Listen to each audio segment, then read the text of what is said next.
네, 우리나라의 그 산업 구조 변화를 잠깐 얘기했습니다만, 우리나라 같은 경우도 해방 이후 또 등등 산업 구조 변화를 얘기했습니다만, 개별 기업들은 어떻게 성장을 할 것인가, 또 어떻게 탄생을 했을까, 그리고 그 나라의 또 기업들은 어떤 활동들을 할 것인가 라는 걸 살펴보는 것도 굉장히 중요합니다만,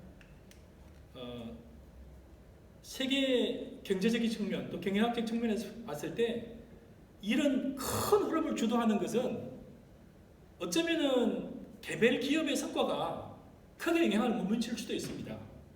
바꿔 얘기하면 이런 거예요. 수업 시작할 때 제가 얘기했습니다만, 주식시장이 하루에 12%가 폭락을 하는, 또 우리나라나 유럽이나 거의 비슷하게 한 10% 이상 폭락을 했겠죠. 그러면은 이 주식시장에 어느 기업이 성과가 예를 들어서 5%가 낮다, 매출액이 얼마가 늘었다 등등에 따라서 굉장히 많은 애널리스트들이 앉아서, 정권 전문가들이죠, 앉아가지고 분석을 합니다. 올해는 어느 기업이 제주주가 또는 반도체가 또는 핸드폰을 만드는 업체가, 자동차 부품 업체가, 그래서 각 섹터별로 서비스 방송 업체가, 또 엔터테인먼트 회사가 상당히 많은 분야의 크고 작은 증권 회사들마다 각 산업별로 분석하는 전문가들이 있습니다. 그 전문가들에 따라서 성과 차이가 어떠니, 펀드가 어떠니, 그래서 수많은 펀드들이 있고 경우에 따라서는 또 펀드 매니저들도 각 달라가지고 약간의 차이에 따라서 물론 펀드의 수익률을 게시합니다만 등등에 따라서 수많은 활동들을 합니다. 하고 나서 대규모 자금을 가지고 또 조그만 자금을 가지고 있는 각 펀드라든지 개인도 마찬가지입니다만 투자를 합니다. 나름대로 투자를, 특히 이제 주식만 예를 들면은 투자를 어떻게 하면서 성과를 가장 많이 높일 수 있을까 라고 하면서 수백 년간, 어쩌면 짧게는 수십 년간, 1930년대 이후만 하더라도 수십 년간 어떻게 투자를 하면은 재무적인 성과를, 또 경제적인 성과를 더 많이 낼 수 있을까와 관련해서 수많은 고민들을 했어요. 그래서 나름대로 재무적인 측면에서, 특히 주식 투자의 재무적인 측면에서는 가장 많이 하는 얘기가 포트폴리오라는 게 있어요. 포트폴리오는 바꿔 얘기하면 분산을 한다는 거예요. 분산을 한다는 얘기는 뭐예요? 예를 들어서 동일 산업군 내에서도 여러 종목을 투자할 수도 있고, 또는 여러 산업군을 동시에 투자할 수도 있고, 그래서 포트폴리오가 그나마 안정적이다 이렇게 하기도 했었어요. 그러면서 이제 했는데 2000년대에 들어오면서, 1990년대 후반 2000년대에 들어오면서 통신이 엄청나게 발달을 하면서, 그때 당시 이제 소위 통신 버블이 어마어마하게 뛰었었죠. 예를 들면 데이콩이라든지 아니면 KT라든지 아니면 KTF라는 이런 주식들이 막 상장이 되었던 시절인데, 이때 당시에 통신주 자체가 어마어마하게 폭등을 막 하기도 하고 이랬을 때, 그때 당시 워렌 버핏이라는 사람은 통신주가 너무 과대평가되어 있으니까 나는 통신주 싫다, 가계평가 기준이 뭔지도 모르고 나는 안 하겠다. 그래서 대부분 그런 주식들은 아예 쳐다도 보지도 않고 전통적인 주식들을 샀어요. 그 전통적인 주식이 대부분 해당되는 게, 예를 들어서 그 제조업체라든지 코카콜라라든지 아니면 석유업체라든지 기존의 전통적인 제조업체의 기반을 둔 탄탄한, 우리나라 워렌 버핏 투자한 회사 중에서는 대표적으로 포스코 같은데, 포항제철 같은 데 투자를 했죠. 포항제철을 워렌 버핏이 한 4만 원대에 샀죠. 아시아는 나중에 수십만 원이 되었습니다만, 삼성전자 같은 데도 투자를 하기도 하고. 그래서 이렇게 워렌 버핏 같은 경우는 전통적인 제조업체에 투자를 했고, 그리고 나머지 그때 당시에 월스트리트 수많은 애널리스트들은 통신주의 가격 자체를 어마어마하게 평가를 했었어요.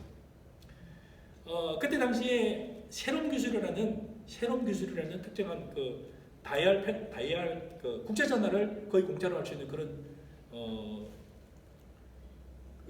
기술을 개발한 그런 회사들이었죠. 한 주 5,000원짜리 주가가 200만 원을 가고 이랬던 시절이 있었어요. 결국은 그거 얼마로 엔딩이 됐을까요?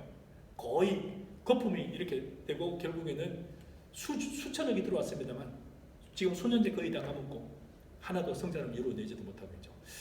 그래서 수많은 나름대로 재무적인, 정권적인 측면에서 공부했던 많은 사람들은 주식 투자는 그나마 포트폴리오를 하면은 이 손실을 최소화할 수 있다. 그리고 이익이 났을 때도 나름대로 그 계란을 한 그릇에 담는 것보다는 다양하게 담으면 혹시 이 그릇이 깨지더라도 계란이 한두 개밖에 깨지지 않지 않느냐, 뭐 이런 원리를 가지고 포트폴리오라는 것은 거의 그 주식이라든지 정권 투자에 거의 일반화된 투자 원칙이었습니다.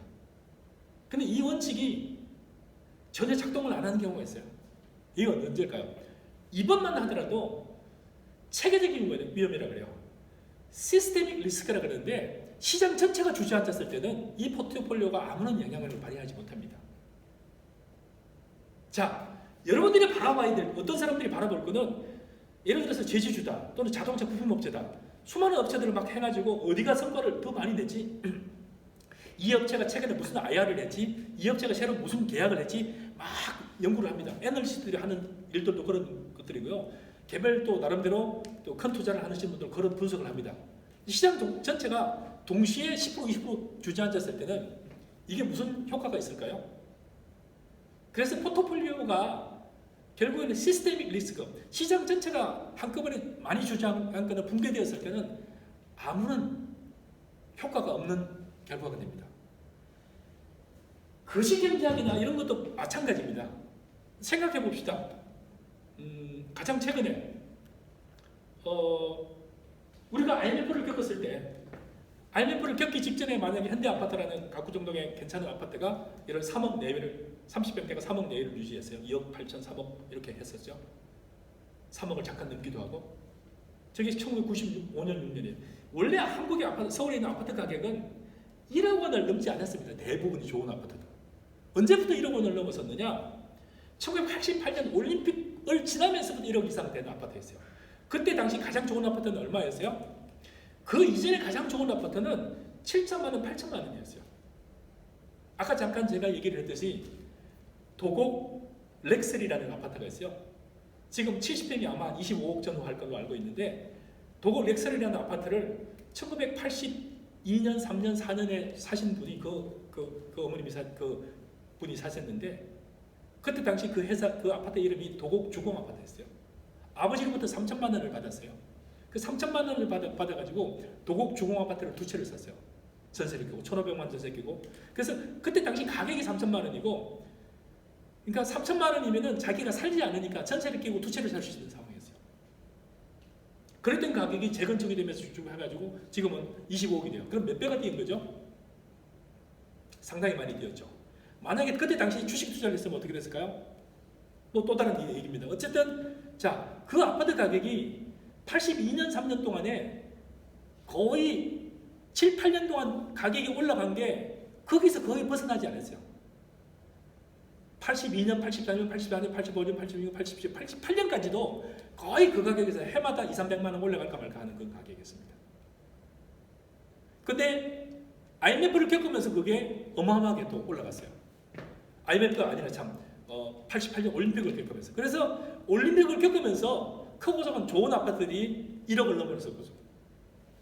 1억 원이라는 돈은 1988년으로 봤을 때도 이게 뭐죠? 예. 주택 복권, 소세어에서 화살로 쏘았던 소세어에서 주택 복권 당첨돼서 받는 금액이 1억 원이었어요. 그때 1억 원은 거의 건물 하나를 살 수 있는 가격이었어요. 조금 전에 얘기했듯이 82년, 83년 같은 게 1억 원을 받았다 생각해 봅시다. 그러면은 도곡 주공 아파트가 3천만 원이었을 때 1억 원 아파트를 몇 채를 살 수 있을까요? 거의 전세가 2천만 원이 되니까 도곡 주공 아파트를 5채를 살 수 있어요.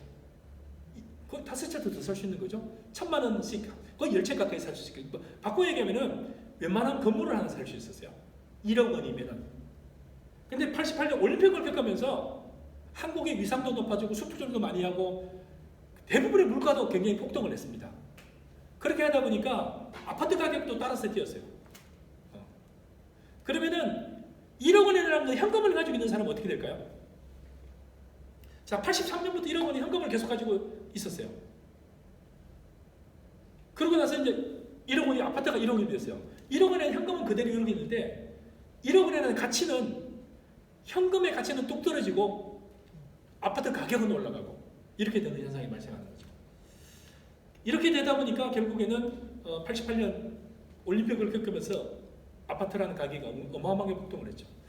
그로부터 또 세월이 흘렀어요. 그러고 나서 한 10년이 지나서 97년이 됐을 때 97년 직전까지는 아파트가 거의 3억 5천, 현대아파트 32평, 3평이 3억 5천 이렇게 갔었죠.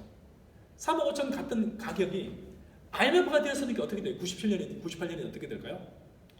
4억을 육박하던 아파트가 2억, 1억 8천이 된 거예요. 그러면은 자,